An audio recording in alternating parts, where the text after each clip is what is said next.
This valley and this river, to me, are sacred ground. This is a sacred river. This is where the history of what is now the United States began. And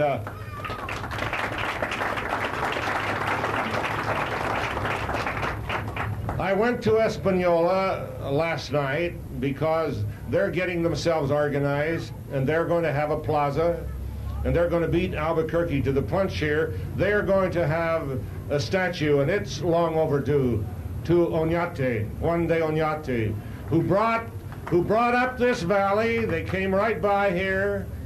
The people who became the first families and the first settlers in what is now the United States. And I asked my great friend, he is the great historian of this state. No, not my other friend, Paul Horgan, marvelous historian, but the great historian of New Mexico, is Fray Angelico Chavez. And I wish we could have him here today. And he was my guide and helper with my book, and I said to him, Fray Angelico, is it possible for me to get somewhere the names of the families that came with Oñate and stayed? And he said, yes. And I said, would you tell me where to go? And he said, I will furnish you the names. And he did. And I put them on, I think it's page 212 of my book. And I was quite simple. I neglected the Indians. I called them first families of the United States. I should have said first European families of the United States. But there they are, and this is a great honor roll. And I said to the Mayflower people in the East, move over. Let them in the front pew, these Spanish people.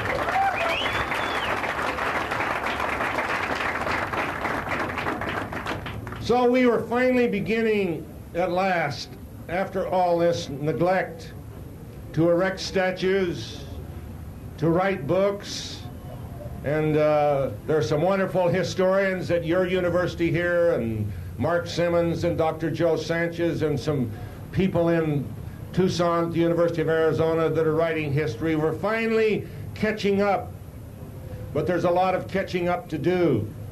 They are erecting or unveiling a historic statue to Father Kino, one of the great figures of the Southwest, in Tucson in a few months. But the names that ring in history to me, to anyone who studies this history, Coronado, Oñate, Escalante, Kino, Juan de Anza, another governor of New Mexico, and I could go on, Father Garces, and now Cuervo, these names that are there. And we Anglos have, I'm afraid, distorted the history, the three cultures that the Anglos began talking about when they came here not more over 100 years. Well, before that, for 300 years had been the Indians and the Spanish here, building their own history, their own culture. We have something very precious here. We have sacred ground here. We have figures who wrote a great chapter of history. And finally, I hope the nation is beginning to understand what happened and how this formed the basis for a rippling effect out into our culture. And I regard this event today as part of a rediscovery. We talk about the Vargas and the reconquest. Let's have a rediscovery of the Spanish and the Indian part of our history. It's a glorious story, and the more we dig into it, the more we find the glory. I have often wondered of the Spanish families that came up this great, beautiful valley, why they stayed and why they persisted, why they had such fortitude.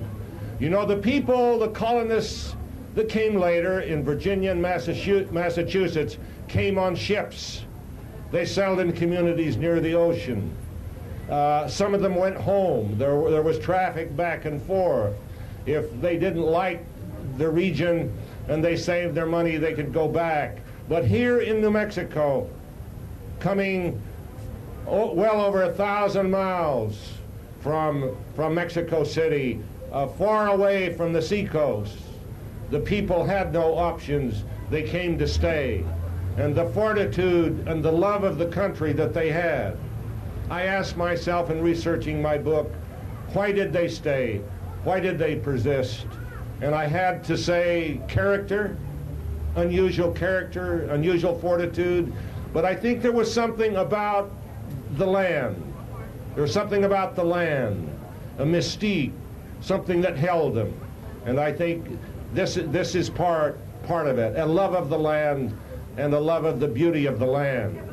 And so I'm going to close with a little poetic flourish, because one of the men who came with Cortes and was involved in the conquest of Mexico as an old man, because then as now there were legends and misinformation about the history and about what had really happened. And so he sat down in his old age and wrote a book which he called The True History of Mexico, this old man. And this is what we're trying to reach out for, is the true history of the United States, the true history of New Mexico, the true history of the Spanish people that came here. And this man's name was Bernal Diaz, and one of the great American poets. He was one of my friends. I am an ignorant, old, sick man, blind with the shadow of death on my face, and my hands to lead me. And he, Professor Gomara, a professor who had written a history of Spain,